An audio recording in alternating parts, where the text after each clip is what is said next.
अब आप वापस वैकुंठ चलो, अपनी लीला पूरी कर दीजिए। और आज तो यदुवंशियों को शाप भी लग गया है, अब नाथ आपको वापस चलना चाहिए।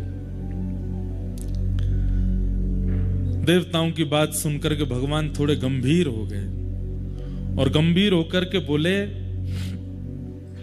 मैं अगर चला गया तो मेरे भक्त कहां जाएंगे?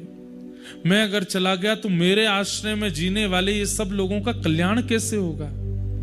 मैं अगर चला गया तो इस पृथ्वी की रक्षा कौन करेगा?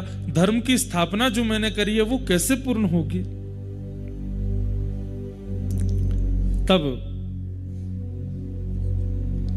देवता जन भगवान से कह रहे हैं कि हे नाथ, आपने जितने भी लीलाएं की हैं उन लीलाओं का श्रवण, कथन, पठन और विचार अब यही मानवों का कल्याण करेगा। आपकी उपस्थिति आवश्यक नहीं है अब मानव कल्याण के लिए। आपकी लीला का अनुसरण और आपकी लीला का चिंतन, कथा का श्रवण, उसी से ही मानव का कल्याण हो जाएगा। कृपा करके अब तो आप चलिए। तब भगवान ने मन में विचार किया और यहां पर स्पष्ट ब्रह्मा जी कहते हैं कि भगवान कितने वर्ष के हो गए आज? आज जन्माष्टमी है तो यहां लिखा है सारस्वतम व्यतीयाय पंचविंशाधिकम प्रभो। बोले कितने वर्ष के हो गए आज ठाकुर जी? बोले 125 वर्ष के हुए।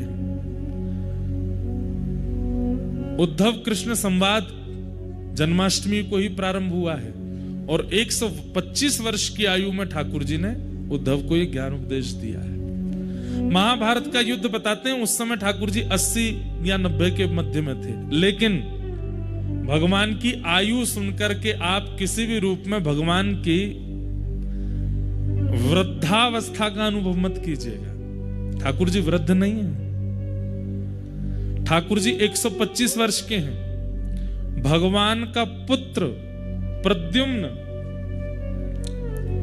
80 वर्ष का है।